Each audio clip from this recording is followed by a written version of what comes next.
Late this spring, Mohammed Salah Haji Musa, a Syrian fighter seeking to overthrow President Bashar al-Assad, was attacking a government checkpoint when something went wrong.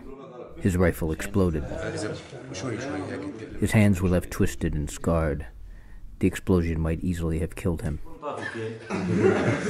Mr. Musa was a victim of one of the modern battlefield's dirty tricks. The secret salting of anti-government fighters' supply lines with tainted ammunition that erupts inside weapons, often wounding and sometimes killing the fighters while destroying many of their hard-found arms. This is C.J. Chivers reporting for the New York Times.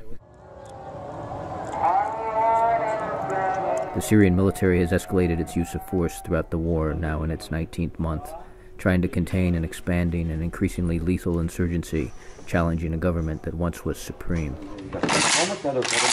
Interviews in Syria, as well as the examination of shattered rifles and the contents of a booby-trapped cartridge, uncover one of the government's tactics, surreptitiously distributing so-called hot ammunition since early this year.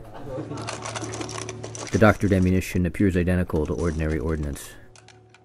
It is made by substituting the propellant inside cartridges with a high explosive that detonates when an unsuspecting gunman tries to fire his weapon.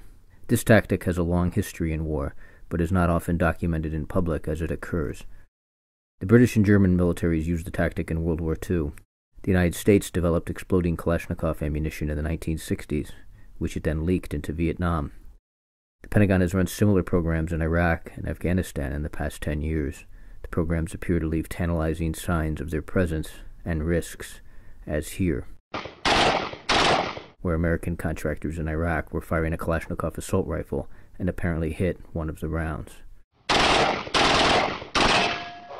Whoa! Rifle cartridges are only one element of the programs. Governments also distribute mortar rounds that explode in their tubes, or booby-trapped hand grenades that have a fuse that explodes instantaneously. In Iraq, the tactic has been one of the staples of American efforts to kill or dissuade insurgent mortar teams. This video of an insurgent demonstrates the effects such weapons can have. The Pentagon declined to comment about its programs distributing booby-trapped weapons in Afghanistan and Iraq. The tactic is controversial and its legality uncertain, as it is potentially indiscriminate.